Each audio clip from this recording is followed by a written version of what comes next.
Joseph is forcefully taken down to Egypt and sold to Potiphar. He's a senior officer of Pharaoh, chief of the executioners. Potiphar was not a man to get on the wrong side of. What we do know for sure, the Yahweh worshipper named Increaser is purchased by a powerful Egyptian native called Ra-Giver. Joseph rose to preeminence amongst his brothers in the eyes of his father. He rises to head of Potiphar's house. He'll rise to chief of the prisoners, and ultimately he'll rise all the way to vice-regent of Egypt. Yahweh knew Joseph could be trusted with temptation, with money, with power, with prophetic insight.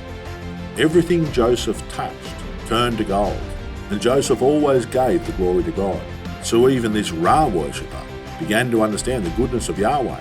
Joseph was a wonderful witness to Yahweh, even in this pagan surrounding.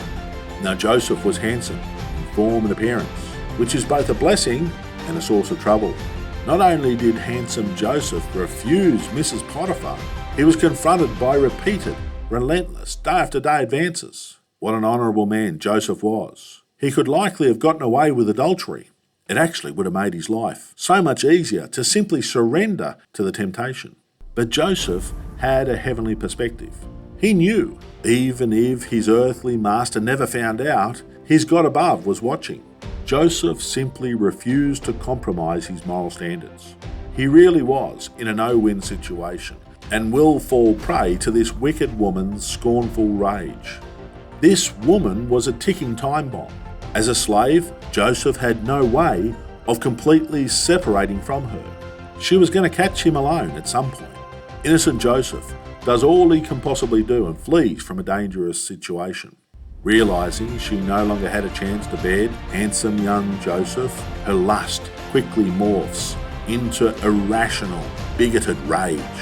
And once again, a piece of clothing will be used to catastrophic effect against Joseph. Potiphar's anger was aroused as he knew his wife was lying to him. Potiphar was getting richer and richer. All his administrative responsibilities were handled by Joseph with unparalleled aplomb.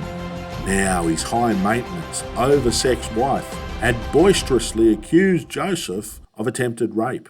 He really has no choice but to get rid of Joseph. The fact that he only puts Joseph in jail all but confirms Potiphar doesn't believe his wife at all. And once again, Joseph is knocked from the top of the pile to the bottom of an even worse pile, only to rise again within the Egyptian jail system.